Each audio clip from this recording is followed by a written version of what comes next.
You already own it. It's sitting under your kitchen sink right now, costs about $4 at any hardware store, and the landscapers who charge you $90 an hour really wish you'd forget it exists. One light spray on a rusty shovel, a squeaky hinge, a dull pair of pruners, and that tool outlives you. I'm talking about plain old WD-40, and by the end of this video, you're going to know 15 ways to use it that quietly replace about $300 of products the garden center keeps trying to push on you. The last one on this list? That's the one almost nobody in America knows about anymore. It came straight out of a 1960s aerospace document, and once you see it, you'll never look at your garden shed the same way again. Before I get into it, do me one favor. Drop your state or your growing zone in the comments. I read every one of them, and I like knowing where my neighbors are tuning in from. Last spring, a fella from Zone 6 Inches, Ohio told me he'd been throwing out rusted hand trowels for 30 years before he learned trick number 9. 30 years. That stings, doesn't it? Here's the thing nobody tells you. WD-40 was invented in 1953 by a small company in San Diego called Rocket Chemical. The name literally stands for Water Displacement, 40th formula. They got it right on the 40th try. It was built for the Atlas missile program to stop rust on the outer skin of rockets.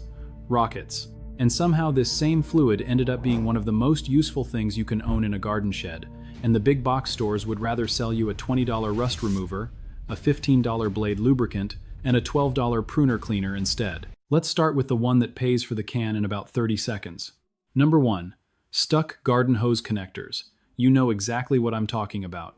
That brass fitting that's been screwed onto your spigot since Memorial Day, and now it's October, and the thing won't budge. Most folks grab a wrench and end up cracking the spigot, which is a plumber's visit waiting to happen. Instead, spray a short burst right where the threads meet, count to 60, and twist by hand. Works every single time. The WD-40 seeps into the calcium and the corrosion between the metal threads and lifts them apart. It's the same principle as soaking a rusty bolt overnight, just faster. But hose fittings are small potatoes compared to what this stuff does to your pruners. Number 2. Sap-gummed pruning shears. If you've cut a single pine branch or a tomato sucker this year, your blades are coated in a sticky brown film that makes every cut harder than the last. That gunk also holds moisture against the steel, which is how a $40 pair of Felco pruners turns into a rusted paperweight in 2 seasons. Open the blades, spray both sides, wipe with an old rag, and the sap rolls right off. Then close them and snip a few times to coat the pivot. Smooth as butter. Your wrist will thank you within 10 minutes. But here's where it gets a little more interesting. Number 3. Squirrel-proofing your bird feeder pole. Now I know what you're thinking. Is that safe? Here's the deal. You're not spraying the seed, you're spraying the metal pole, about 3 feet up from the ground. The squirrels jump on, slide right back down, and after about 2 tries they give up and go bother the neighbor. The oily film lasts about 2 weeks before you need to reapply. Folks on the homestead forums have been doing this for decades, and a fella from Vermont told me he stopped buying those $40 baffle cones entirely. $40 for a piece of bent tin, but hold on, because the next one saved me an actual emergency room visit. Number 4. Removing splinters and embedded thorns. This one I learned from my father-in-law who spent 40 years building fence in Texas. You get a mesquite thorn deep in your thumb, you dab a drop of WD-40 on it, wait 2 minutes, and the thorn slides out with tweezers like it was greased. The petroleum distillates, soften the skin just enough, and lubricate the thorn's barbs. Now I'm not telling you to drink the stuff. I'm telling you it's been used this way in ranching country since the 60s. Wash your hands after. But while we're talking about your hands, let's talk about what's eating your tools alive. Number 5. Stopping rust on shovels, hose, and spades before it starts. End of every gardening day, you knock the dirt off your shovel, give the metal head a 2-second spray, wipe it with a rag, and hang it up. That's it. That's the whole secret to a shovel lasting 40 years instead of 4. The University of Minnesota Extension has been telling people to oil their tools for decades, and WD-40 is the cheapest oil-based film you can buy. A landscaper buddy of mine keeps a can in his truck, and his shovels from 1991 still look factory new. But the cool thing isn't just preventing rust, it's reversing it. Number 6. Reviving rust that's already there. Got an old hand trowel from your dad's shed? Cast iron skillet starting to spot? Spray it down, let it sit for 10 minutes. Then scrub with a piece of crumpled aluminum foil. The foil is just soft enough to scrape rust without scratching the underlying steel, and the WD-40 floats the rust particles up and out. Comes out looking almost new. Save yourself the $30 on navel jelly. But here's where most of you watching are going to perk up. because this next one is the one your grandfather knew. Number 7. Lubricating wheelbarrow axles and garden cart wheels. That awful squeak you hear every time you push a load of mulch up the driveway? That's metal grinding on metal, and every push is shaving life off the axle. Flip the wheelbarrow upside down, spray right where the wheel meets the axle, spin it a few times, and the squeak vanishes. Do this twice a year, and that wheelbarrow outlasts the garage it sits in. But squeaks aren't just on wheelbarrows. Number 8. Garden gate hinges, shed door hinges, and that screen door you've been meaning to fix since the Bush administration. One spray. The hinge stops squealing. The pin loosens. The whole door swings like the day it was installed. This is the use most folks already know, but here's what they don't know.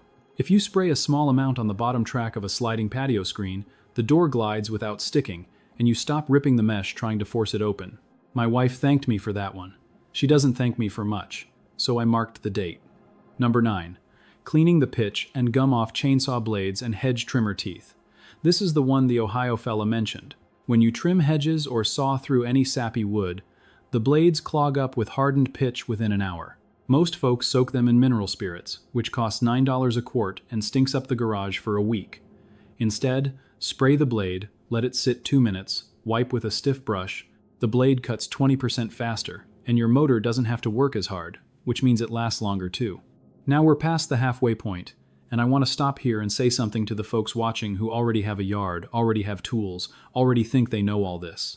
This next stretch is for you specifically, because the truth is, most of the damage to your garden shed isn't from the big stuff. It's from the slow, quiet, rusting and gumming up that happens between seasons, when the tools just sit there. So this weekend, before it gets any colder, walk into your shed with one can. Spray every metal hinge, every pivot, every blade, every axle, every threaded fitting. 20 minutes of work. That one trip extends the life of everything in there by years, and you'll feel it the first time you pick up a pair of pruners in March and they open like they're brand new. Now, back to the list, because the best is still coming. Number 10. Cleaning bird droppings, sap, and tree pitch off your car after parking under that big maple. Spray a small amount on the spot, wait 30 seconds, wipe with a microfiber towel. Doesn't harm the clear coat when used in small amounts. Saves you the trip to the car wash, and saves your paint from the acid in the droppings, which can etch through clear coat in about 48 hours in summer heat. But what about inside the house? Number 11. Removing stickers, price tags, and tape residue from new garden pots, glass jars, and tool handles. You know how those little stickers on terracotta pots never come off cleanly? Spray, wait 1 minute, peel. Done. The petroleum dissolves the adhesive without hurting the clay or the glass. Beats fighting with a razor blade and scratching everything. But here's one for the folks with bird feeders and hummingbird stations. Number 12. Keeping ants out of hummingbird feeders. This one's gentle, but it works. You put a tiny smear, and I mean a tiny smear, on the wire or hook that the feeder hangs from, well above the feeder itself. Not on the feeder. Not near the nectar. Just on the hanging wire. Ants will not cross it. The nectar stays clean, and you stop dumping out feeders every 3 days. Folks have been doing this since at least the 1970s in the Carolinas, but we're getting close to the one I promised you. Number 13. Loosening rusted lug nuts on a lawn tractor or any small engine. If you've ever tried to change a blade on a riding mower and the bolt won't budge, you know the frustration. Spray it. Walk away. Have a cup of coffee. Come back. 9 times out of 10 it turns. Saves you a trip to the small engine shop, which is $100 minimum these days. But the real kicker is what this stuff does for your fishing gear, which I know a lot of you keep right next to the garden tools. Number 14. Reels, hooks, and tackle. A light spray on a fishing reel keeps the saltwater corrosion at bay and the gears smooth. A drop on a rusted hook brings it back. There's even a legend, and I'll say legend because the company won't confirm it, that WD-40 attracts fish. Old-timers swear by spraying a little on their lure before casting. I've done it. I've caught fish. Whether the spray helped or whether I just happened to be at the right hole at the right time, I couldn't tell you. But I've heard it from too many people to ignore it. But now we get to the one I told you about at the start. The one that came out of an old aerospace bulletin from 1961. The one almost nobody in America knows. Number 15. Protecting wooden tool handles from cracking, splitting, and weather rot for decades with one light coat per year. Here's the story. Back in the early 60s, Rocket Chemical's own technical sheets noted that their water displacement formula penetrated deep into porous materials like dry wood, and pushed out the trapped moisture that causes splitting. This got picked up by old farm bulletins from places like the Iowa Cooperative Extension, which told farmers to wipe down their wooden axe handles, hoe handles, and shovel grips with a thin coat once a year, usually in the fall before storage. The formula sinks into the grain. It seals out water. It keeps the wood from drying out and cracking the way ash and hickory handles always do after a few cold winters. And here's the part that'll get you. A properly treated hickory handle, stored indoors, oiled once a year, can last 40, 50, 60 years. My grandfather's grub hoe has the original handle from 1958. Original, because he wiped it down every November. You do not need to buy linseed oil. You do not need to buy tung oil. You do not need to buy the $18 handle conditioner at the hardware store. You need a rag and the can you already own. Wipe the entire wooden handle, top to bottom, let it soak in for an hour, wipe off the excess. Once a year. That's it. That's the whole secret that's been buried under 50 years of marketing for specialty wood treatments that all do the exact same thing, often with the same petroleum base, just charged at 4 times the price. And that's the part that gets me. None of this is hidden. None of it is some big secret. It's just that nobody profits from telling you, so nobody tells you. The garden center doesn't make money off a $4 can that lasts you 2 years. The tool manufacturer doesn't make money off a shovel that lasts 40 years. The pruner company doesn't want you cleaning your old Felcos, they want you buying new ones. So the knowledge just slowly fades, generation by generation, until somebody's grandfather dies and the trick dies with him. But you just got it back. 15 ways, 1 can, $4. Add it up, and you just walked away from probably $250 a year in products you were about to buy and didn't need. That's not a small thing. That's a tank of gas, that's a nice dinner out, that's a bag of good coffee every month for a year, and more than the money, it's the feeling of knowing what your grandfather knew, of being the person in the family who doesn't get sold to, who fixes things instead of replacing them, who walks into the hardware store and walks right past the $18 fancy bottle because you know better. If that's you, if you're done overpaying for what a $4 can already does, do me that one favor I asked at the beginning. Drop your state or your growing zone in the comments below. I want to see where this community stretches across the country, and I read every single one. Tell me which of these 15 you already knew, and which one made you stop and rewind. I'm betting it's number 15 for most of you, but I've been surprised before. And if you got something useful out of this, hit that subscribe button. This channel is for folks who are quietly taking back the practical know-how that got buried under 50 years of advertising. We're a community of people who remember when things were built to last and we're figuring out, one cheap staple at a time, how to make them last again.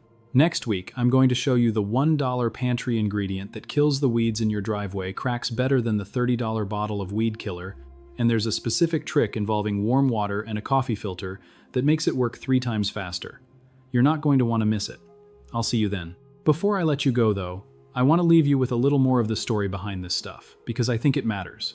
The reason a $4 can of 3-in-1 oil even exists the way it does goes back to 1894, when a fellow named George W. Cole formulated it in New York City for bicycle chains.